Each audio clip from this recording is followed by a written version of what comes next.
Hello everyone. The topic of this video is the nature of international law. तो जो international law है उसके nature क्या है, तो इसको हम नॉर्मली एक्सप्लेन करेंगे या नॉर्मली समझने के हिसाब से हम ऐसा कहेंगे कि चार में इसको डिवाइड किया गया है। अलग अलग ऑथर्स अलग अलग बातें कह रहे हैं। जैसा कुछ ने कहा कि it's not a law according to Austin and the Bentham, it's not a law. Oppenheim कहते हैं कि इट इज ए लॉ। फिर उसके बाद में स्टार्क ने कहा कि it is a weak law. फिर हॉलैंड ने कहा कि it is a vanishing point of the jurisprudence. तो हम आपको अब फर्दर मैं आई विल एक्सप्लेन यू।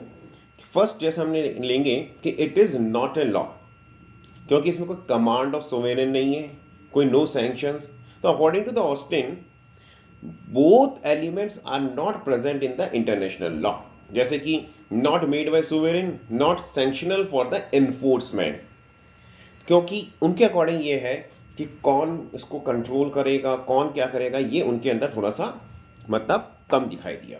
तो because countries are not binded to enter in any of the treaty, ये मेन रीजन था।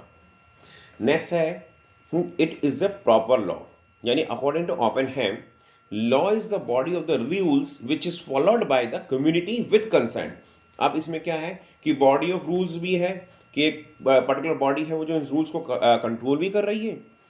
इंटरनेशनल कम्युनिटी है, जो सारे कम्युनिटी है जो इसको एक्सेप्ट कर रही है और उनकी कंसेंट से हो रहा है। तो तीनों चीज़ें आ गई इसमें, तीनों एलिमेंट्स आ गई। बॉडी ऑफ रूल्स आ गया, इंटरनेशनल कम्युनिटी आ गई एंड कंसेंट आ गया। नेक्स्ट है जो कि स्टार्क ने कहा कि it is a weak law. Weak law क्यों है ये, तो उसके रीजन बताए कि lack of legislation, lack of executive body, lack of judicature, lack of sanctions, no right to interfere in internal affairs, uncertainty, lack of effective control for the powerful states. यानी कि कौन रूल्स बनाएगा, कौन उसको execute करेगा, कौन उस पर इंटरफियर करेगा, कौन उसको इंटरप्रीट करेगा, कौन उसको कंट्रोल करेगा, किस तरह से वो सैंक्शन होंगे। मतलब काफ़ी अनसर्टेनिटी है इसके अंदर। या फिर कुछ जो पावरफुल स्टेट्स हैं वो अगर मानने को तैयार ही नहीं हुए तो इसमें कुछ सजेशंस भी दिए गए कि how can we remove the weakness. तो उसमें क्या है कि लॉ शुड बी कोडिफाइड, उसको कोडिफाई कर दो। Should be control by the judiciary, should be equally effective and should be authorized to intervene in internal matters। जैसे कि उनके जो इंटरनल मैटर्स है उसमें भी होना चाहिए कि वो उसमें इंटरवीन कर सके, क्वेश्चन पूछ सके।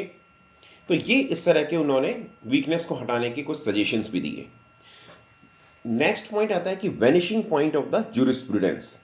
अकॉर्डिंग टू हॉलैंड ये उन्होंने कहा कि ये एक तरह से अलग टाइप का, मतलब दो पैरेलल लाइन की तरह से, जैसे ना कि दो रेल की पटरियां हैं, कि दो रेल की पटरियां साथ तो चल रही हैं लेकिन आपस में मिल नहीं पा रही।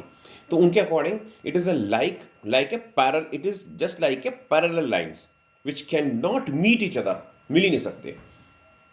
तो क्यों, क्योंकि not enacted by the sovereign king, no sanction for the enforcement.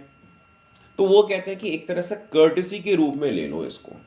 तो थोड़ा सा आपको इस तरह से समझाया गया कि इस क्वेश्चन को कि what is the nature of the international law. Hope you will understand and आप समझ गए होंगे।